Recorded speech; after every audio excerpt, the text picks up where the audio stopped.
బేల మండల కేంద్రంలో స్వర్గీయ మాజీ ప్రధాని రాజీవ్ గాంధీ జయంతిని కాంగ్రెస్ నాయకులు ఘనంగా జరుపుకున్నారు. ఆయన చిత్రపటానికి పూలమాలలు వేసి ప్రత్యేక పూజలు చేశారు. అనంతరం రాజీవ్ గాంధీ అమర్ రహే అంటూ పెద్ద ఎత్తున నినాదాలు చేశారు. యువతకు 18 సంవత్సరాలకే ఓటు హక్కును కల్పించిన ఘనత రాజీవ్ గాంధీకి మాత్రమే దక్కుతుందని మండల అధ్యక్షులు ఫైజుల్లా ఖాన్ తెలిపారు. దేశంలో గ్రామ పంచాయతీలను, మహిళలకు రిజర్వేషన్లను కల్పించింది రాజీవ్ గాంధీ అని తెలిపారు.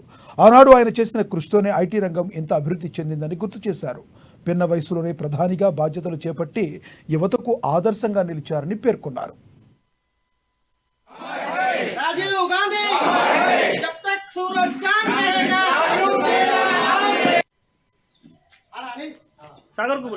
మాజీ ప్రధాని భారతరత్న శ్రీ రాజీవ్ గాంధీ గారి యొక్క 80వ జయంతిని పురస్కరించుకొని ఈరోజు బేలా మండల కాంగ్రెస్ పార్టీ ఆధ్వర్యంలో వారికి ఘన నివాళులు అర్పించడం జరిగింది. రాజీవ్ గాంధీ గారు తన తల్లి ఇందిరాగాంధీ మరణానంతరము అతి చిన్న వయసులో భారత ప్రధానిగా ఉండి భారతదేశం కోసం, భారత ప్రజల కోసం అనేక సంస్కరణలు తీసుకురావడం జరిగింది.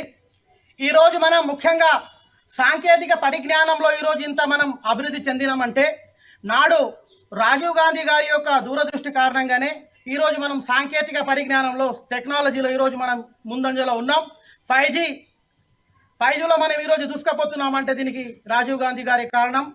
అదే కాకుండా అప్పుడు ఎప్పుడైతే రాజీవ్ గాంధీ ప్రధానమంత్రి కాకంటే ముందు 21 సంవత్సరాలకు యువతకు 21 సంవత్సరాలకు ఉన్నటువంటి ఓటు హక్కును 18 సంవత్సరాలకు కుదించి, ఎందుకంటే అత్యధిక యువతను రాజకీయాల్లో భాగస్వామ్యం చేయాలనే ఉద్దేశంతో ఓటు హక్కును 18 సంవత్సరాలకు కుదించడం జరిగింది.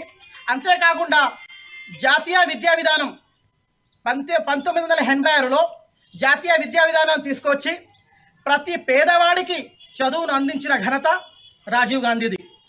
అదే కాకుండా ఈరోజు మనం చూస్తున్నాం జవహర్ లాల్ విశ్వవిద్యాలయాలు, ఇవి రాజీవ్ గాంధీ గారిచే స్థాపించబడినవి. అంతేకాకుండా పల్లెలను అభివృద్ధి చేయాలనే దృక్పథంతో పంచాయతీరాజ్ వ్యవస్థను